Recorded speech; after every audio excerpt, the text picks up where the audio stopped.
Class 8th के geography के chapter number 6 human resource में आपका स्वागत है। हम पढ़ेंगे ह्यूमन रिसोर्स के बारे में। People are a nation's greatest resource. लोग जो हैं किसी भी नेशन के लिए, राष्ट्र के लिए बहुत इम्पॉर्टेंट रिसोर्स होते हैं। तो अब आपके मन में वर्ड आ रहा होगा कि रिसोर्स क्या होता है। रिसोर्स का मतलब होता है कि जो आगे चल कर के जिनको जो है हम किसी क्रिएटिव एक्टिविटीज़ के लिए, प्रोडक्शन के लिए यूज़ कर सकते हैं। Nature's boundary become significant only people find it useful. अब नेचर ने हमको बाउंड्री दिया। बाउंड्री का मतलब नेचर के बहुत सारे वरदान हैं, परंतु लोग जब उसे यूज़ करते हैं, जब लोग उसे यूज़फुल पाते हैं, तभी वो उसका महत्व होता है। और it is people with their demand and ability, और ये लोग ही हैं जो अपनी डिमांड और एबिलिटी के द्वारा रिसोर्सेस को मतलब बनाते हैं। जो भी नेचर की बाउंड्री है उसको रिसोर्स में कन्वर्ट करते हैं।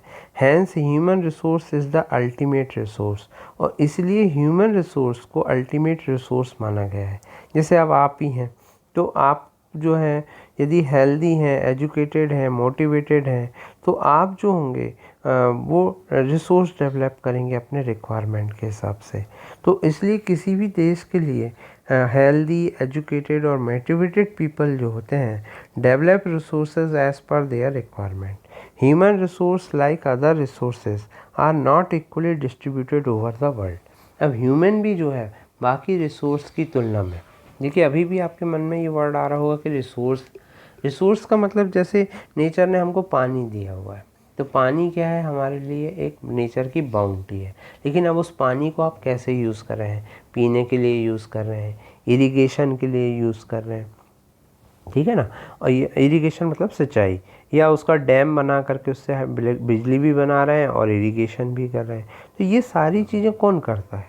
ये हम करते हैं, क्योंकि ये हमारी इनकी रिक्वायरमेंट हमें होती है, ठीक है ना। तो इसीलिए ये सब रिसोर्स कहलाते हैं, और इनको सबसे ज़्यादा यूज़ करने वाला, जो क्रिएटिविटी से इनको यूज़ करने वाला व्यक्ति है, वो ह्यूमन है। तो इसलिए ह्यूमन रिसोर्स है अपन अपने आप को कहते हैं, ठीक है ना। तो human resource like other resources, दूसरे रिसोर्सेज के जैसे भाई पानी है सब जगह एक सा नहीं है, जो ओर है सब जगह एक से नहीं है।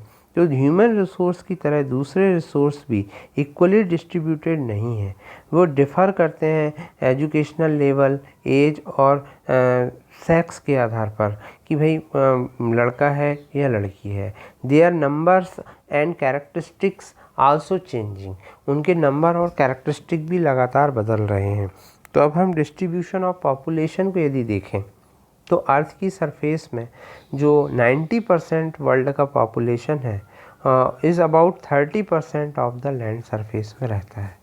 The distribution of population in the world is extremely uneven, और हमारे यहाँ जो पॉपुलेशन का जो डिस्ट्रीब्यूशन है वो बहुत ही अनइवन है। अनइवन का मतलब आप देख सकते हैं, जैसे यहाँ पर कि कॉन्टिनेंट्स में, जैसे एशिया में, यूरोप में, अफ्रीका में अलग अलग कलर से दिखाया हुआ है, तो आपको अपने आप समझ में आएगा। देखिए कि कहाँ ज़्यादा लोग रहते हैं और कहाँ तो कम लोग रहते हैं। Some areas are crowded and some are sparsely populated, कुछ तो बहुत क्राउडेड जगह हैं, कुछ बहुत कम लोग रहते हैं। क्राउडेड एरिया जो है वो साउथ और साउथ ईस्ट एशिया है। यूरोप और north eastern north America, very few people live इन हाई एल्टीट्यूड एरियाज़, और बहुत कम लोग जो हैं हाई एल्टीट्यूड मतलब पहाड़ों पर रहते हैं, ट्रॉपिकल डेजर्ट में रहते हैं, हाई माउंटेन में रहते हैं, ठीक है। एरिया ऑफ इक्विलेटरल फॉरेस्ट के पास बहुत कम लोग रहते हैं। Many more people live in north of equator than south of equator, और ज़्यादातर लोग नॉर्थ ऑफ इक्वेटर के नॉर्थ साइड में ज़्यादातर लोग रहते हैं। अब क्यों रहते हैं ये आप सोचिएगा। फिर almost 3/4 of the world people, world का जब लोग जो 3/4 है वो 2 कॉन्टिनेंट में ही रहता है, और वो है एशिया और Africa. 60% of world's people stay in just 10 countries, और 10 कंट्रीज़ में वर्ल्ड की 60% पीपल रहते हैं। All of them have over more than 100 million people, और इन कंट्रीज़ में लगभग 100 मिलियन पीपल हैं। 1 मिलियन में 10 लाख होते हैं, तो अब आप अनुमान लगाइए। तो डेंसिटी ऑफ पॉपुलेशन की यदि हम बात करें तो ये आप देख सकते हैं कि पॉपुलस कंट्रीज़ कौन कौन से हैं और उनकी क्या स्थिति है, जैसे चाइना, इंडिया, फिर थर्ड पे यूएसए, फिर इंडोनेशिया, फिर ब्राज़ील, फिर पाकिस्तान, बांग्लादेश। तो ये जो है स्थिति है, population density is the number of people living in unit area, कि एक यूनिट एरिया में अर्थ के कितने लोग रह रहे हैं उसको उसकी डेंसिटी कहा जाता है। It is normally expressed as per square kilometre, इसको स्क्वायर किलोमीटर में मापा जाता है। The average density of population in the world is 51 person per square kilometre, ये वर्ल्ड की है। South central Asia has the highest density of population followed by east and south east Asia. फिर population के लिए क्या जिम्मेदार है, population density के लिए कौन कौन से फैक्टर जिम्मेदार हैं उनकी स्टडी करेंगे। तो सबसे पहले जो है टोपोग्राफी आती है। टोपोग्राफी का मतलब पहाड़, नदी, मैदान, ठीक है, ये सब टोपोग्राफी होती हैं। People always prefer to live in plains, लोग क्या होता है मैदानों में रहना पसंद करते हैं। देन माउंटेन्स, अब मैदान का मतलब यहाँ नहीं कि खेल का मैदान आप सोचने लगे, मैदान का मतलब समतल जगह। तो माउंटेन की तुलना में लोग प्लेन्स में रहना पसंद करते हैं। एंड प्लेट्यूज, मतलब जो है माउंटेन और प्लेट्यू की तुलना में प्लेन में रहना पसंद करते हैं, क्योंकि प्लेन जो होते हैं वो these areas are suitable for farming, manufacturing, service activities. जैसे गंगा प्लेन जो है हमारे इंडिया का मोस्ट डेंसली पॉपुलेटेड एरिया है वर्ल्ड का, while mountain like Andes, Alps और हिमालय, इन जगहों इनमें बहुत कम लोग रहते हैं इन माउंटेन्स में। सेकंड जो इम्पॉर्टेंट चीज़ है वो climate. People usually avoid extreme climate, लोग क्या होता है बहुत बुरे मौसम में रहना पसंद नहीं करते, बुरे क्लाइमेट में रहना पसंद नहीं करते। That are very hot and very cold, जैसे कि Sahara desert, polar region Russia के, और कनाडा और अंटार्कटिका। फिर अगली चीज़ है सॉइल। सॉइल एक ऐसा फैक्टर है जो सुटेबल लैंड, फर्टाइल सॉइल जो होती है वो एग्रीकल्चर के लिए सुटेबल लैंड ज़रूरी होती है एग्रीकल्चर के लिए। फर्टाइल प्लेन जैसे गंगा ब्रह्मपुत्र के, होंगही शांगजियांग चाइना के, और नाइल इजिप्ट के, ये डेंसली पॉपुलेटेड एरिया है। अगली जो इम्पॉर्टेंट चीज़ है जो हमारे लिए बहुत ज़रूरी है वो है water. People prefer to live in the areas, लोग वहाँ रहना पसंद करते हैं जहाँ फ्रेश वाटर होता है। रिवर वैली वर्ल्ड की डेंसली पॉपुलेटेड है, जबकि डेजर्ट में कम पॉपुलेशन है। फिर अगली बात आती है मिनरल, जहाँ पर मिनरल्स मिलते हैं। मिनरल्स का मतलब जहाँ पर मिनरल ओर मिलते हैं, खदानें हैं जहाँ पर, वहाँ पर क्या है बहुत लोग रहते हैं। जैसे डायमंड माइन साउथ अफ्रीका की, discovery of oil in the middle east, इनसे वहाँ पर ज़्यादा पॉपुलेशन है। तो इस तरह से ये फैक्टर जो हैं ये इम्पॉर्टेंट हैं पॉपुलेशन के लिए। अगला है सोशल और कल्चरल एंड इकोनॉमिक फैक्टर भी बहुत इम्पॉर्टेंट हैं फ्रेंड्स। तो इसमें क्या है, सोशल जो फैक्टर्स हैं जैसे जहाँ पर अच्छे हाउस, एजुकेशन और हेल्थ फैसिलिटी हैं वहाँ वो एरिया ज़्यादा पॉपुलेटेड है। जैसे पुणे हमारे यहाँ। Cultural, places with regional and cultural significance attract people, जहाँ पर रिलीजियस कोई रिलीजन आपने प्लेस देखा होगा, जैसे वाराणसी है, ठीक है, जेरूसलम है, वेटिकन सिटी है। तो ये सब जो हैं क्योंकि वो कल्चरल से या रिलीजन से रिलेटेड है इसलिए ये ज़्यादा पॉपुलेटेड है। इंडस्ट्रियल, अब एक बात है इकोनॉमिक एरियाज़। इंडस्ट्रियल एरियाज़ जो होती हैं वो एम्प्लॉयमेंट अपॉर्चुनिटी देती है। लार्ज नंबर ऑफ पीपल जो है इन एरियाज़ में रहते हैं। जैसे अभी हमने ओसाका का नाम सुना था जापान में, मुंबई में जो है इंडिया में मुंबई जो है, मुंबई में लोग ज़्यादा लोग रहते हैं। तो क्यों रहते हैं, क्योंकि वहाँ पर इकोनॉमिक एक्टिविटीज़, वहाँ इंडस्ट्रियलाइजेशन ज़्यादा है। अगली बात आती है पॉपुलेशन चेंज की।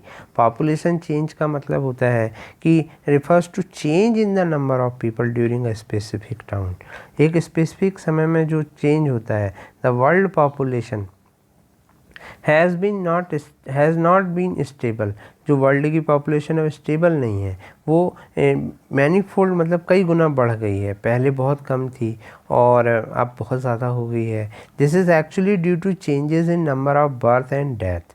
और इसका सबसे बड़ा कारण है कि बर्थ रेट और डेथ रेट में बहुत बड़ा अंतर आ गया है। For an extremely long period of human history 1800 तक वर्ल्ड की पॉपुलेशन जो थी स्टेडली बट स्लोली जो थी ग्रो होती थी और large number of babies were born, बहुत सारे बेबी आते थे लेकिन उनकी डेथ हो जाती थी। This was as there were no proper health facilities, क्योंकि हेल्थ की फैसिलिटी नहीं थी, सफिशिएंट फूड अवेलेबल नहीं था, फार्मर एबल नहीं थे इनफ फूड और फूड रिक्वायरमेंट को पूरा करने के लिए। तो एज अ रिज़ल्ट जो था टोटल इंक्रीज पॉपुलेशन का बहुत स्लो था। पॉपुलेशन कंपोजिशन की बात करें कि कोई कंट्री कैसा कितना क्राउडेड है, has little to do with its economic development. Both Bangladesh and Japan are very densely populated but Japan is far more economically developed than Bangladesh. तो अब इसका पॉपुलेशन से लेना देना नहीं है, इकोनॉमिक डेवलपमेंट का ज़्यादा महत्व है। इससे दोनों एग्जांपल हैं, दोनों पॉपुलेटेड एरिया हैं, लेकिन क्या है जापान आगे है क्योंकि वहाँ इकोनॉमिकली वो ज़्यादा डेवलप्ड है। तो अब to understand the role of people as a resource, अब यदि हमें समझना है कि लोगों रिसोर्स कैसे बन सकते हैं तो हमें ये जानना होगा उनकी क्वालिटी के बारे में। पीपल वेरी ग्रेटली, लोगों में बहुत अंतर होता है उनकी एज के हिसाब से, उनके सामाजिक उत्तरदायित्व के हिसाब से, लिटरेसी लेवल के हिसाब से, हेल्थ कंडीशन, ऑक्यूपेशन और इनकम के हिसाब से।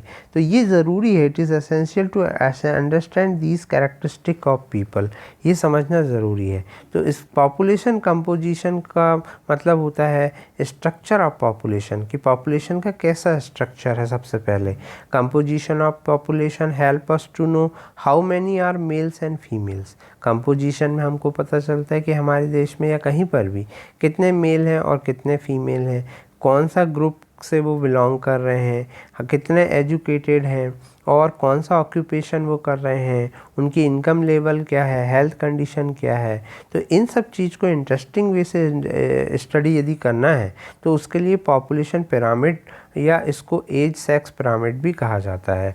एक पॉपुलेशन पिरामिड हमको बताता है total population divided into various groups 5 to 9 year, 10 to 14 year के बीच में, परसेंटेज ऑफ टोटल पॉपुलेशन सब divided into male and female in each of the group. और इसमें क्या होता है ईच ग्रुप में मेल और फीमेल में डिवाइड करके पॉपुलेशन को बताया जाता है। The shape of population pyramid tells the story of people living in that particular country. और शेप से ही हम पता लगा सकते हैं कि स्टोरी ऑफ पीपल के किस तरह के लोग वहाँ पर रह रहे हैं। Number of children below 15 year are shown as the bottom end reflect the level of birth. और जो 15 ईयर्स के से कम के बच्चे हैं उनको पॉपुलेशन पिरामिड के बॉटम में दिखाया जाता है और उससे हमें पता चल जाता है कि उस देश में क्या डेटा मतलब लेवल ऑफ बर्थ है। साइज ऑफ टॉप जो होता है सोज ऑफ एजेड पीपल के बारे में बताता है और उनकी नंबर ऑफ डेथ से उससे पता चल जाता है। तो इस तरह से पॉपुलेशन पिरामिड जो होता है वो हमें बताता है कि कितने डिपेंडेंट्स हैं किसी कंट्री में और डिपेंडेंट्स कौन कौन से हैं। दो तरह के डिपेंडेंट्स होते हैं, यंग डिपेंडेंट्स मतलब जो अभी 15 ईयर्स के हैं जो अपने पेरेंट्स पर डिपेंड करते हैं, और एल्डरली डिपेंडेंट मतलब जो बूढ़े हो गए हैं। तो ये देखिए ये एक दिया हुआ है, जो बीच वाला है वो working active economically active people कहलाते हैं। पॉपुलेशन पिरामिड जो होता है वो जिन कंट्री में बर्थ और डेथ रेट दोनों जो होते हैं हाई होते हैं वो ब्रॉड होता है बेस में, जहाँ पर हाई बर्थ रेट और डेथ रेट होता है, और rapidly narrows towards the top, और वहाँ पर वो धीरे धीरे नैरो होते जाता है क्योंकि बर्थ रेट बहुत ज़्यादा है तो बॉटम उसका बहुत बड़ा होता है, और डेथ रेट बहुत ज़्यादा है तो ऊपर बहुत बड़ा, उस ऊपर का जो पार्ट है वो बहुत छोटा होता है। This is because many children are born, large percentage of time in their infancy, relatively few become adult and there are few old people. अब उससे ये पता चल जाता है कि भाई बहुत सारे लोग बच्चे तो जन्म ले रहे हैं लेकिन क्या हो रहा है कि बहुत कम लोग ओल्ड एज तक पहुंच पा रहे हैं। जैसे ये सिचुएशन आपको पिरामिड केन्या के पिरामिड में देखने को मिल सकता है जहाँ पर डेथ रेट डिक्रीजिंग हो रही है, पिरामिड इज़ ब्रॉड वहाँ पर जो पिरामिड है वो ब्रॉड है, ठीक है। वो कहाँ पर, जहाँ पर डेथ रेट इंक्रीजिंग हो रही है वहाँ पर पिरामिड जो है वो ब्रॉड है। तो इस कहाँ पर ब्रॉड है पिरामिड, डेथ रेट इंक्रीजिंग हो रही है तो ऊपर की तरफ ब्रॉड है, ठीक है ना। तो इस तरह से क्या होता है, हमको पिरामिड से ये सब पता चल जाता है। जैसे in countries like Japan, low birth rate make the pyramid narrow at the base. अब जैसे जापान का आप देखिए तो नैरो है बेस में, decrease death rate allow the number of people to reach old age, skilled, spirited and hopeful young people endowed with positive outlook हैं, और positive outlook or future of any nation. Indian are fortunate to have such a resource, और हमारे India में भी इस तरह के resource मिलने के लिए हम लोग फॉर्चुनेट हैं। They must be educated and provided skill and opportunity to become able and productive. तो इस तरह से क्या होता है, ये देखिए आप, ये इनसे हम स्टडी कर सकते हैं। जैसे आप इसमें देख सकते हैं कि ये जापान का है, ठीक है, पॉपुलेशन पिरामिड। तो इसी तरह से हम जो है देख सकते हैं कि ये अलग अलग तरह के पिरामिड हैं, और इनसे हम पता कर सकते हैं कि क्या स्थिति है किसी देश में लोगों की, क्या किस तरह के एक्टिव लोग हैं वहाँ पर, वर्किंग पीपल कहाँ हैं, क्या डेथ रेट है और क्या बर्थ रेट है। तो इस तरह से पॉपुलेशन पिरामिड हमको बहुत सारी इन्फॉर्मेशन देता है। Thank you very much.